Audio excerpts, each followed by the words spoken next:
All right, guys, welcome to Saturday Quail Day, episode 2. Thought I'd start it out with a live view of a couple of full-grown quails. So here's a cream one here in the front and a brown.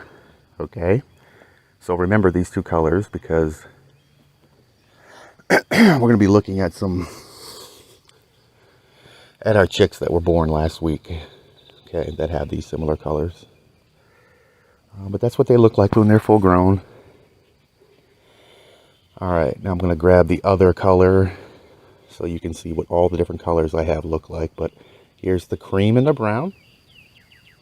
So here are two of the pharaoh color. This is the common colors, kind of the Cotex quail. Okay, it's the common color. Now, if we look at this Cotex quail, you can see about the size of a quail. This is a male. The males have the solid colored breasts. So if you want an idea of size. And this here's the female. You can see she's got the speckled breast. It's an idea of the size that a full-size quail will be.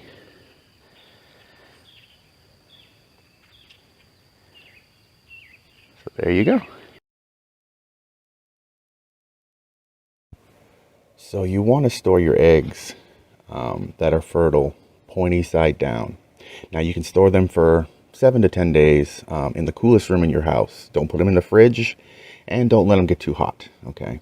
But don't get too concerned, okay? We're not building a rocket to go to space. These are just quail eggs. So just put them in the coolest room. You want to store them pointy side down. You can see here how I'm doing this in a milk carton with just some napkins. So store them point side down up to a week, maybe 10 days to collect a bunch of eggs and then put them into the incubator. I will be discussing my incubator in that system in next week's video, episode 3. So stay tuned. All right, let's go take a look at the baby quails and see how they're doing after a week. All right, stay tuned.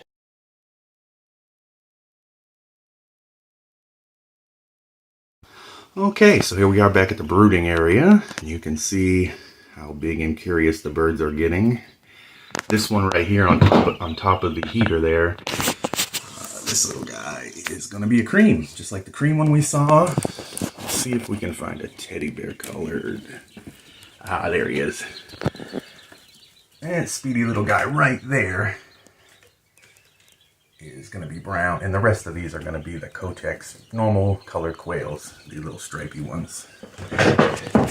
So that's what they look like at a week old. You can see they're pretty quick, pretty fast. So interesting things about quails. We've been raising them for meat and eggs since around at least 770 BC. So quite a long time. They're really popular in Japan too, to raise for eggs and meat. Also, the ancient Egyptians have a hieroglyph for quail. They were used to help feed the people that built the pyramids. They had large quail farms. The people that built the pyramids lived basically on bread and quail. Quail eggs, quail meat. It's delicious, both of them are. So let's see if I can get a quarter down here. That's not going to work. I'll put it there by the food and hope that somebody will go to the food. So there's a quarter, 25-cent piece in case you want to know how big they have gotten. It's not a huge growth at this point, but by next week there will be a huge change in these guys. So next week, episode 3, we will be discussing fertile eggs, the incubation process. When they're 4 weeks old, we will discuss sexing and cage construction. Again, quails are awesome. They can be grown anywhere, any apartment, any house. You can definitely have quails and eggs and be secure with some meat and breakfast for your family. They're not hard to keep. And we'll get into it more. So there you go. There is our Saturday Quail series, episode 2. You guys take care and stay safe.